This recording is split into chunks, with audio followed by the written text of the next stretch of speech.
A brilliant factory worker with deep knowledge of mathematics found a loophole in the lottery and hit the jackpot. We made $21,043.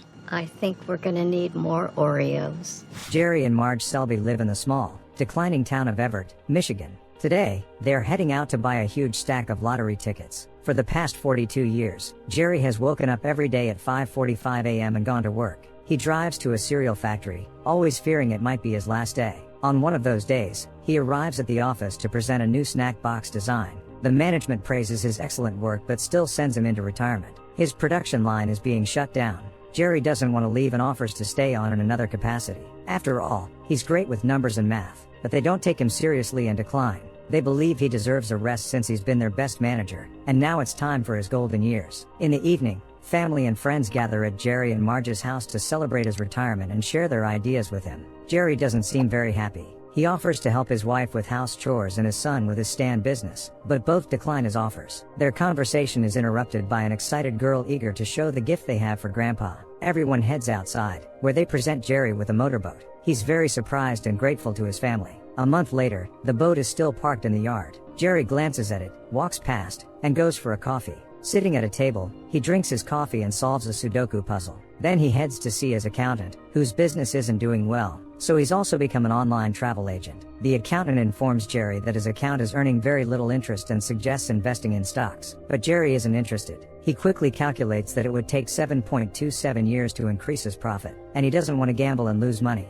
After leaving the accountant's office, Jerry decides to take the boat for a spin. At the lake, he uses his truck to launch the boat into the water and goes to detach it. Suddenly, the truck starts moving. Fearing for his pickup, he jumps in and hits the gas, dragging the boat behind. The truck is saved, but the boat's motor is ruined. Returning from the unsuccessful trip to the lake, Jerry heads to get coffee again. While there, he overhears a customer talking about the windfall lottery. Sitting at a table, he notices an ad for the lottery. After looking at the rules, he realizes it's simple math. He quickly does some calculations on a napkin and figures out a way to guarantee a profit. He immediately goes to his accountant and explains the lottery and his math. Jerry has discovered a major oversight by the creators of Windfall and found a loophole that ensures a 100% win during the roll down. However, the accountant doesn't understand his explanation and is skeptical that such a mistake could exist in the lottery. Brushing off his friend's skepticism, Jerry heads to the bank to withdraw $2,000. The next day, he drives to Lake City to buy 2,000 lottery tickets. That evening, he watches the drawing on TV. Marge comes home and asks about the boat. Jerry replies that the motor can be fixed, but he's not interested in it. He'd rather spend more time with her. Delighted, Marge suggests they watch a movie together. Jerry agrees, but later, since he's watching the lottery show, Marge is surprised. He never watches the lottery. Confused by his behavior, she leaves, and Jerry returns to watching Windfall. After recording the numbers, he leaves the house to check his tickets. Unfortunately, he is disappointed to find out he lost money. That evening, friends visit Jerry and Marge. Jerry is preoccupied with his thoughts. Once the friends leave, Marge demands an explanation for his behavior. Jerry confides in her about his feelings, expressing that he still wants to work. During their conversation, Jerry finally realizes where he miscalculated and what he needs to do next. He goes back to the bank to withdraw more money. There, he explains to Mindy, the teller, about the sample size and how he didn't account for the probability frequency last time. Mindy doesn't quite understand. After thinking it over, Jerry decides to withdraw $8,000, nearly all his savings. He drives back to Lake City and buys 8,000 tickets. Jerry and Marge meet their friends at a cafe. They talk about the jazz festival that used to be held in their town until a dancer fell through the stage, which they were never able to repair. Their friends mention saving money for the lottery, but Marge is dismissive, saying they don't play games where they could lose money. Jerry, affected by his wife's words, starts coughing. Some time later, there's another lottery drawing. Jerry checks his tickets and realizes he's won $15,700. He can't believe his eyes. After collecting the money, he decides to hide it in a popcorn tin in the closet. That evening, they host another gathering with friends and family. While grabbing groceries from the house, he hears a noise and sees his granddaughter with a popcorn tin. Taking the tin from her, he moves the money to a snack box. After the guests leave, Marge approaches Jerry and asks about the closet. He confesses that he's been playing and winning the lottery, hiding the money in a cereal box. Marge is shocked because she was actually asking about the missing Oreo cookies. Jerry then explains his mathematical calculations and the loophole he discovered. Marge is upset he didn't tell her sooner, but she fully supports him, having waited 40 years for them to have some fun together. Now is the perfect time for risk and adventure. Soon, Jerry and Marge go to buy $15,000 worth of lottery tickets. But when they arrive at the store, they find the machine has been removed. Now, they need to travel to Massachusetts to buy the tickets. Sharing their win and plans with Steve, their accountant, they decide that a 10-hour drive is worth it. Steve even decides to invest $1,000 in Windfall himself. The next day, Marge and Jerry set off on their trip. Marge is excited about the upcoming adventure. Packing food for the road, she almost pushes Jerry out of the house in her eagerness to get going. Arriving in western Massachusetts, they stop at a small roadside store where they are greeted by an unfriendly clerk. They inform him they want to buy 8,000 Windfall tickets. The clerk is surprised, explaining that it will cost $16,000 and take a long time since his machine can only print 1,000 tickets per hour, meaning they will be there for 8 hours. The couple agrees to everything, and the clerk tells them to handle it themselves as he has other things to do. That evening, Jerry and Marge check into a motel. They watch the lottery drawing and immediately start checking their tickets. By morning, they see they've won $21,043. They go to collect the money, with Marge ecstatic but also worried. She asks Jerry if he's sure they're the only ones who know about the loophole. At Harvard University, in a dorm room, a student is researching lotteries. He assesses the odds of winning and comes across a brochure for Windfall. Meanwhile, Jerry and Marge return to their hometown. Just before they arrive home, Marge asks Jerry to stop the car. She steps out, looks around the street, and suggests that they get other residents of Everett involved in the betting. After all, Jerry had said that the more you bet, the more you win.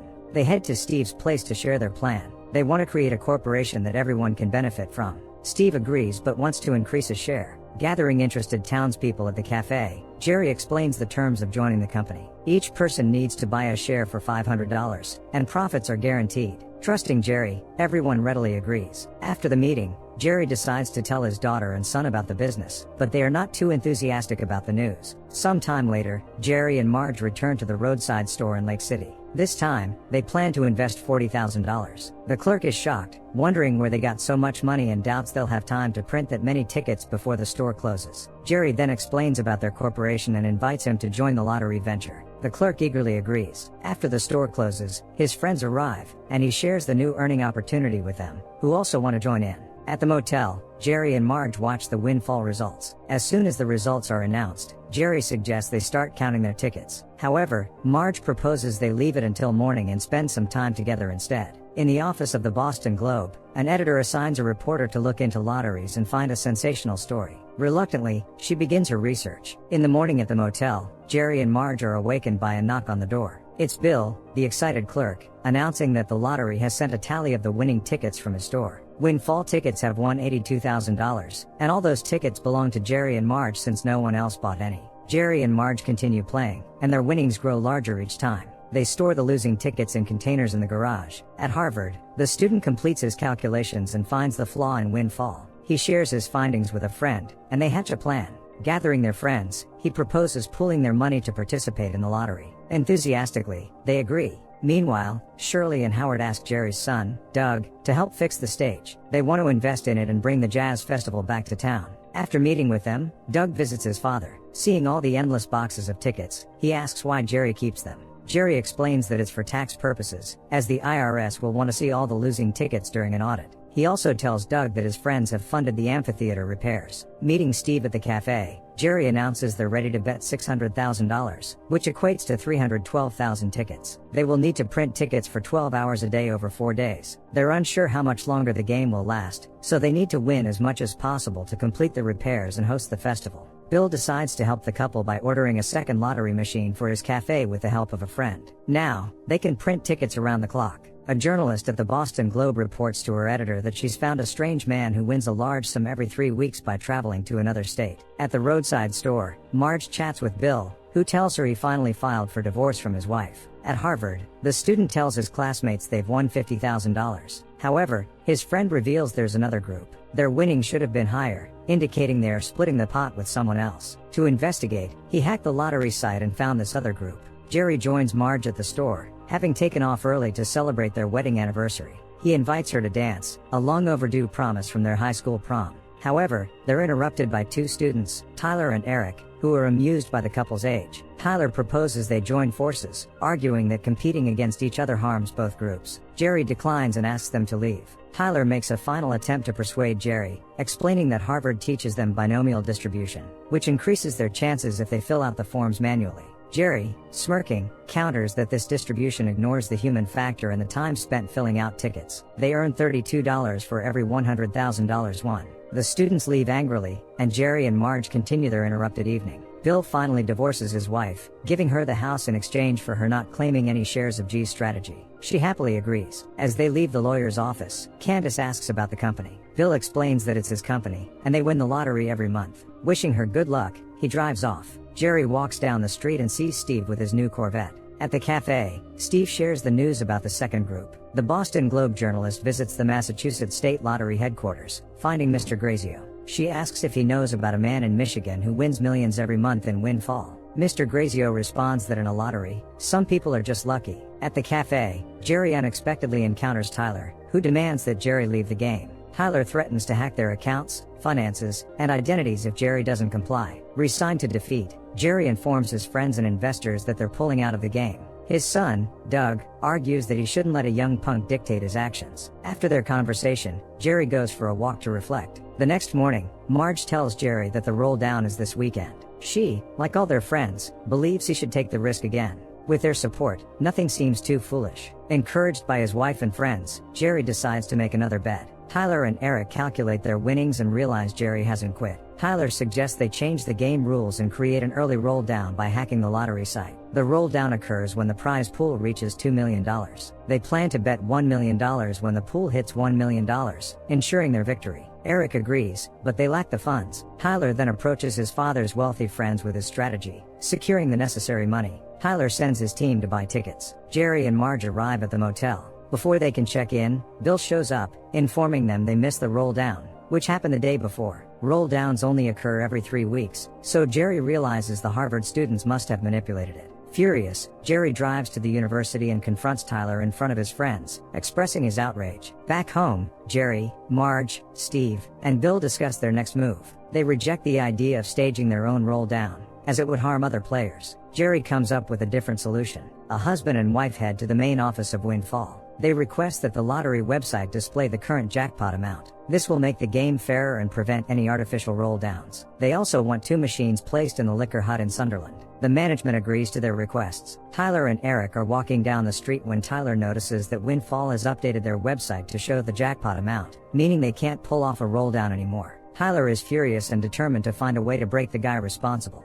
Meanwhile, Jerry and Marge are busy printing tickets. Tyler arrives at the dorm lounge and finds that his friend is the only one there. The others have refused to participate, disapproving of Tyler's actions. Deciding to handle things on his own, he resolves to fix the situation. At the newspaper office, Maya receives reports on lottery winnings. She has requested the archive registry and wants to review the results. Among the documents, she finds Jerry Selbee and her boss points out another Tyler Langford. A man is working on his pickup truck in his yard, with Doug helping him. Jerry confesses to his son that he really wanted to spend time with him. He chose unusual methods because he didn't know any other way. Their conversation is interrupted by a journalist. Maya has come to discuss his company. At the office, she tells her boss that Jerry has helped the whole city with his winnings. However, he wants an article about a mistake, needing a headline rather than a praise piece. The husband and wife arrive at the store. If they win now, they won't have to play anymore, but they are shocked to see the windfall machines being removed and taken away. When they visit Bill, they learn that the lottery's license has been revoked due to a damning article. Tyler's father arrives at the dorm,